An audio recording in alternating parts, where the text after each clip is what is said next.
அதை எங்கும் 15 மூடுவாயாக. நீ அதன் வெளிப்புறத்தையும் அதனால் மூடி அதன் மேல் சுற்றிலும் பொன்னினால் திறனையை உண்டாக்கி. ஆமென். போதும். அவர் சொல்றாரு, அதை எங்கும் எப்படி இருக்கணுமா, பசும்பொன் தகட்டால் மூட வேண்டும். நீ அதன் உட்புறத்தையும் வெளிப்புறத்தையும் அதனால் மூடி அதன் மேல் சுற்றிலும் பொன்னினால் திறனை உண்டாக்க வேண்டும். பொன்னினால் மூடப்படும். பொன் எதை காண்பிக்கிறது என்றால் வேத வசனத்தை காட்டுகிறது. பொன் ஸ்தோத்திரம். அந்த பொண்ணு எதை காண்பிக்கிறது? அந்த வேத வசனத்தினால் உள்ள என்ன இருக்கும், நிறைந்திருக்க வேண்டும். உட்புறத்தையும் வெளிப்புறத்தையும் அதனால் மூடி அதன் மேல் சுற்றிலும் பொன்னினால் திறனை உண்டாக்கும். இது எதை காண்பிக்கிறது? அந்த உட்புறத்துல உள்ள என்ன இருக்கணும், வெளியே என்ன இருக்கணும், வெளியவும் எப்படி இருக்கணுமா, பொன்னினால் மூடப்பட்டிருக்க வேண்டும். பொன்னினால் மூடப்பட்டிருக்க வேண்டும். ஆவி, ஆத்துமா, சரீரங்கள் இவைகள் எல்லாம் எப்படி இருக்குமா, பொன்னினால் அலங்கரிக்கப்பட்டிருக்க வேண்டும். பொன் நமக்கு வேத சத்தியத்தை காண்பிக்கிறது. அந்த சத்தியம் உள்ள மாத்திரம் இல்ல, வெளியவும் நிறைந்திருக்க வேண்டும். அவைகளால் மூடி இருக்க வேண்டும். வேத வசனம் நமக்குள்ள நிறைந்திருக்க வேண்டும். வேத சத்தியம் நமக்குள்ள இருக்கும் போதுதான் நாம என்ன பண்ண முடியும் அப்படின்னா அந்த உலகத்தை ஜெயிக்க முடியும். சத்திய வேதம் நமக்குள்ள இருக்கும் போதுதான் இந்த உலகத்துல உள்ளவைகளை ஜெயிக்க முடியும். உலகத்துல இருக்கிற பாடுகளா இருக்கட்டும், போராட்டங்களா இருக்கட்டும், உலக காரியமா இருக்கட்டும், எல்லாவற்றையும் ஜெயிப்பதற்கு சத்திய வேதம் நமக்குள்ள தங்கி இருக்க வேண்டும். சத்திய வேதம் நமக்குள்ள இருக்க வேண்டுமானால் உட்புறத்தை சுத்தமாக்கி கொள்ள வேண்டும். உட்புறத்தை நாம் கவனிக்க வேண்டும். உட்புறத்தை உற்று நோக்கி கவனிக்க வேண்டும். உட்புறம் எவ்வாறு இருக்கிறது என்று அனுதினமும் நாம் ஆராய்ந்து பார்த்து அவைகளுக்குள்ள இருப்பதை நம்ம ஸ்தோத்திரம் அவ்வப்போது அவைகளை சுத்தப்படுத்திக் கொள்ள வேண்டும். ஆண்டவர் அப்படி பார்க்கும் போது உணர்த்துவார், அந்த காரியங்களை உணர்த்துவார்.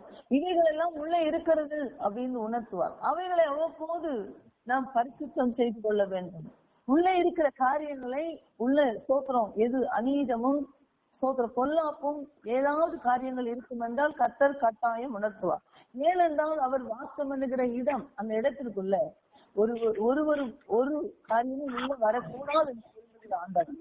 அவர் முச்செடியில உலாவும் போது, முச்செடியில ஸ்தோத்திரம் அவர் பரிசுத்தமா அவர் உலாவும் போது மோசேட்ட சொன்னாரு, நீ நிற்கிற இடம் பரிசுத்த பூமி, நீ உன் காலில் இருக்கிற செருப்பை கழட்டி விட்டு வா. ஆடு வைத்து கொண்டு இருக்கிறார், காட்டுல வைத்து அந்த முச்செடியில ஒரு தரிசனமாகிறார். தரிசனமாகிற தேவன் சொல்லுகிறார், நீ நிற்கிற இடம் பரிசுத்த பூமி. மோசே என்று அழைத்த போது நீ உள்ள வரும்போது நீ எப்படி இருக்கணும்னா பரிசுத்தமா இருக்கணும். இது பரிசுத்த பூமி, நீ உன் காலில் இருக்க செருப்பை கழட்டிட்டு வான்னு சொன்னார். அல்லேலூயா. அது போல நம்ம உள்ளத்திற்குள்ள உள்புறத்துல ஏதாகிலும் இருக்கும் என்று உணர்த்துவாரானால் அவைகளை கலட்டி எறிய வேண்டும். அவைகளை கலட்டி எறியும் போது கர்த்தராகிய ஆண்டவர் நம்மோடு கூட இணைந்து கொள்ளுவார். என் உயிரான இயேசுவே, என் உயிரோடு கலந்தீரே என்று சொல்லி பாடுகிறோம். அவைகள் உயிரோடு கலந்திருப்பதற்கு உட்புறம் சுத்தமாக இருக்க வேண்டும் என்று கர்த்தர் விரும்புகிறார். நம்முடைய உட்புறத்தை அனுதினமும் நோக்கி பார்க்க வேண்டும். அல்லேலூயா. கர்த்தருக்கு மகிமை உண்டாகும்.